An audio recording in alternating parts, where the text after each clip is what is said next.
you disagree with Putin's moves as well.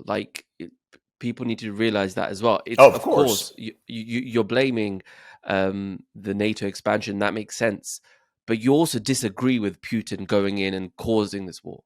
Of course I do. And what I said strongly at the end of 2021, and I tried to push it to the White House also, is avoid a disaster that's about to happen. Hmm. I have no sympathy for a Russian invasion. It's horrible.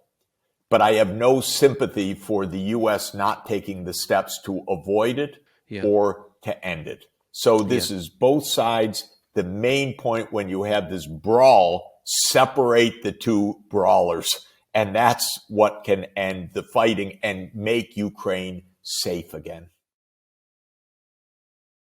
Welcome to Hakam Inspire. Our guest today is Professor Jeffrey Sachs, who's a world-renowned professor of economics, leader in sustainable development, senior UN advisor, and best-selling author. He's a syndicated columnist whose monthly newspaper columns appear in more than 100 countries. His latest piece is entitled A Mediator's Guide to Peace in Ukraine. Professor Sachs has twice been named among Time magazine's 100 most influential world leaders. He was called by the New York Times as probably the most important economist in the world, and by Time magazine as the world's best-known economist. A recent survey by the Economist Magazine ranked Professor Sachs as among the world's 3 most influential living economists of the past decade. Professor Jeffrey Sachs has been appointed as a professor at the University of Columbia in 2016, and prior to joining Columbia, he spent over 20 years as a professor at Harvard University. Professor Jeffrey Sachs, it's a pleasure to have you on the podcast. Thank you very much for joining us. Wonderful to be with you. Thank you. So Professor Sachs, right now, of course, we have the Russia-Ukraine crisis and all sorts of geopolitical fiascos all around the world. I guess a lot of people, the general public in particular, are wondering, and it's been a huge discussion point, in reality, how close are we to war? And that also like nuclear war. Of course, we have a deadly hot war raging in Ukraine. And this is a war ostensibly between Russia and Ukraine, but it's actually a war between Russia and the West being fought by Ukrainians in Ukraine. So unfortunately, this is a war between superpowers, especially Russia and the United States. It's a kind of contest that went terribly wrong over who would control the politics of Ukraine. And Ukraine itself is a complex society, but the United States already 30 years ago had the idea that it would push not only U.S. influence, but the U.S. military alliance, NATO, towards Ukraine. It made that a formal goal in 2008. Russia said, no way are we going to have a U.S. military alliance on our border. Stay away.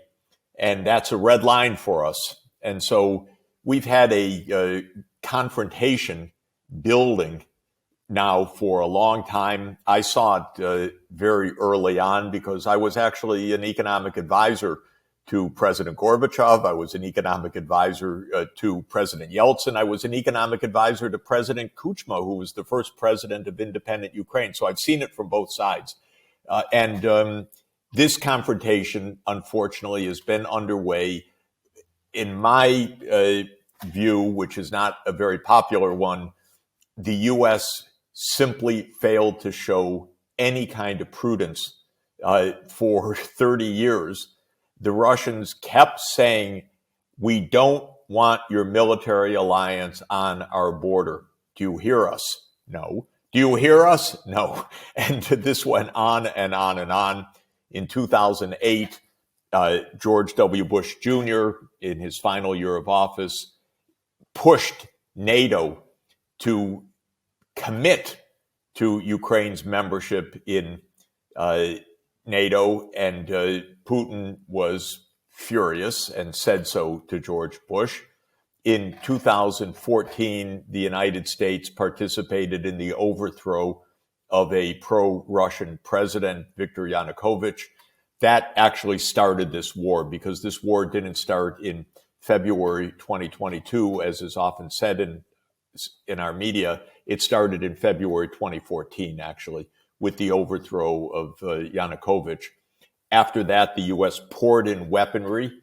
Russia supported separatists in eastern Ukraine, where ethnic Russian populations are concentrated.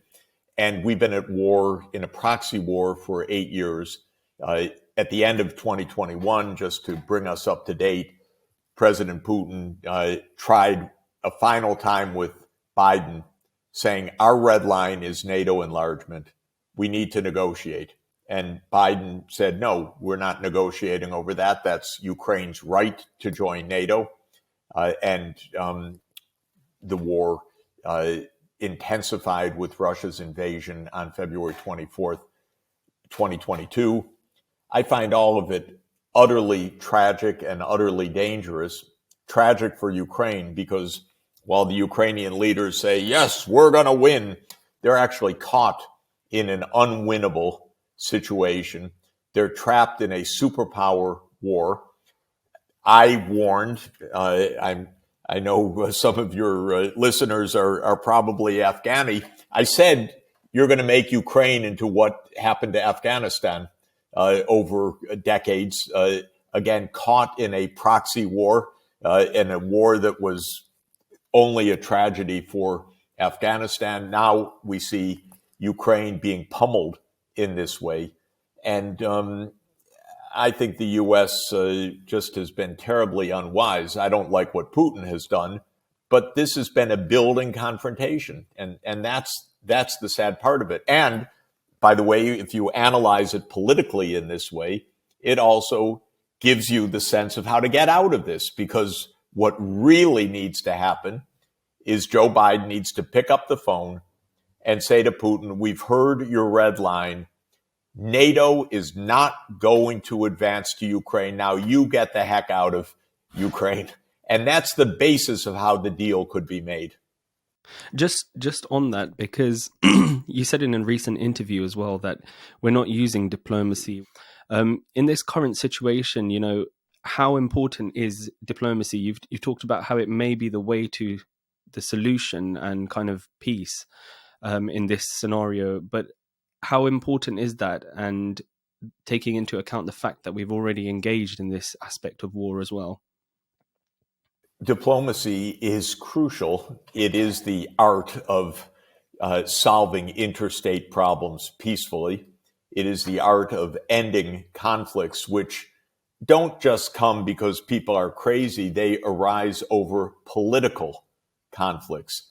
The issue in Ukraine has a number of political conflicts. I put the issue of NATO first and foremost. I would put the issue of Crimea, which is a complicated historical issue, second. I would push the Donbass, Eastern Ukraine, ethnicity issues third. But in any event, there are political issues.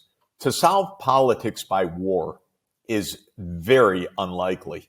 For instance, General Milley, who is the chairman of the U.S. Joint Chiefs of Staff, said last month, Ukraine is not going to win all its military objectives. Oh, don't say that. That violates the narrative of the politicians. And of course, this idea of you don't need diplomacy, you just need victory on the battlefield. In a world of nuclear weapons, Exactly. Whoa, what kind of thinking is this? I have to say, by the way, I've often said, I think it's right that the two most militaristic countries of the last 2 centuries are the UK and the United States, because these have been the two big hegemonic powers. Well, one thing I want to ask is about the current economy of the world right now. But before that, this concept of sanctioning and boycotting, obviously we've had Western nations say, let's harshly sanction Russia, boycott Russia. And it's weird because 45% of Europe's gas comes from Russia and it's causing all sorts of problems. And the average person on the ground is suffering. So my question is in terms of economy of the world, is it even possible to block out such big nation states like Russia and just say, okay, we're not going to deal with you, because we're in a global village now? And so I just want to know that Yeah. economic perspective. When I was an advisor in Russia in either late 1991 or early 1992, I went over to the energy ministry one night at about 10 at night. And I was shocked because all the lights were on, all the workers were there. And I said, what's going on here? And the minister said to me, but Mr. Sachs, we cover 11 time zones. So in Vladivostok, on the Pacific coast, it's already morning. So of course we have to work throughout the night. Russia's not going to disappear from the map. It's 11 time zones. It's a major global power. It is a major resource exporter. So a lot of what was said at the beginning, that we're going to bring Russia to its knees through these sanctions and so forth, I thought was extraordinarily naive, because I've seen sanctions regimes by the U.S. It's a favorite policy instrument. It's war by a stroke of the pen because it creates a lot of destruction, but it doesn't involve troops on the ground, and it can cause deaths through the collapse of the healthcare system or other things in countries. But the American public doesn't know anything about it, so a president can do it on his own. In any event, very rarely does it have the political outcome that the U.S. Thinks it's going to have. So I said at the beginning, these sanctions would not work, and they would have a boomerang effect, because, like you say, we're going to show how tough we are. We're going to cut ourselves off from our energy supply. Brilliant. So now Europe is going into a recession. Russia is exporting to Asia, to India, certainly on a large scale, to China on a large scale. And most of the world is not on side with these sanctions. These sanctions are the so-called Western world, which is the US, Canada, UK, European Union, Japan, Australia, New Zealand, Korea. That's about it. It's about 20% of the world population. 80% is not on side on these sanctions. And so you're not even isolating Russia in this story. The whole thing has been dreadful, especially, by the way, for Europe, and especially within Europe for Germany, because Germany built industry on the basis of low-cost natural gas. The United States kept saying, don't do that, don't do that. I said, why not do that? That's what international trade is. Russia exports its gas, Germany exports its industry. That's a mutual gain. I just want to bring this home for a second. So what's your opinion on countries like the UK, the European countries you mentioned, US, spending millions, if not billions, in funding the war in Russia at the moment, when people at home are starving? Here in the UK, we've got this huge cost of living crisis. Lots of people are going to food banks. I'm a doctor, and today is actually a nurses' strike in the NHS. Next week we have the paramedics striking as well. So there's a huge kind of cost of living crisis. Household items have shot up. Petrol is more expensive. Yet nations continue to spend money and go to war, whereas at home, we're kind of suffering as a population itself. What's your opinion on that? Well, look, first of all, it's not just billions, it's trillions. So the world is spending $1.5 to $2 trillion of armaments. By far, the biggest spender is the United States. U.S. Congress is about to pass something like a $900 billion defense spending, so-called defense spending. It's pretty offensive in my mind, but in any way, I would say a $900 billion military budget. And that doesn't even count the CIA, the intelligence agencies, the Homeland Security. So we're spending well over $1 trillion just in the United States. And we also have people suffering. And then the politicians say, oh, no, there's no money for that. So this is a completely outmoded way of thinking. It's a very dangerous one. As I say, I think Britain got used to it because it was at war for a long time. There's a famous map of the world that people have seen. I think it's the 23 countries that Britain never invaded, something like that, because the British military has basically invaded almost everywhere over the course of history. We are not in the Crimean War, although they want to make it the Second Crimean War. Or maybe I should put it a different way. We shouldn't be in the Second Crimean War, and our politicians should know better, because the First Crimean War didn't solve any fundamental problems either. So we're wasting our time, we're wasting our money, people are suffering, and there was a way to avoid this war, and today there is a way to end this war through negotiation. And it starts with the self-responsibility of NATO saying, okay, we get it. If Russia leaves, we don't go in. That's the words that need to be said. I think it's also important to mention here, just almost ending, but you disagree with Putin's moves as well. Like, people need to realize that as well. It's, Of course. you're blaming the NATO expansion. That makes sense, but you also disagree with Putin going in and causing this war. Of course I do. And what I said strongly at the end of 2021, and I tried to push it to the White House also, is avoid a disaster that's about to happen. I have no sympathy for a Russian invasion. It's horrible. But I have no sympathy for the U.S. not taking the steps to avoid it or to end it. So this is both sides. The main point when you have this brawl, separate the two brawlers. And that's what can end the fighting and make Ukraine safe again. Thank you. Just to end, I want to talk about interest under the current capitalistic model, because a lot of economists, war experts have said that the reason you can have long wars is because nations can borrow money, which is of course based on interest. They don't have to tax so harshly because they can just borrow the money. So therefore your population isn't affected so much. Even though that, the British taxpayer ended paying off World War One loans just in 2015. However, obviously interest enables that. And the reason I ask this is, as Muslims, a lot of people will know that in the Islamic paradigm, interest is strictly forbidden. It's because of how you can manipulate people, you can control people as well through interest, and nations, in fact, because they're in debt to you. And also, interestingly, the Quran says that interest will lead to war as well, which is Interesting. and Very interesting.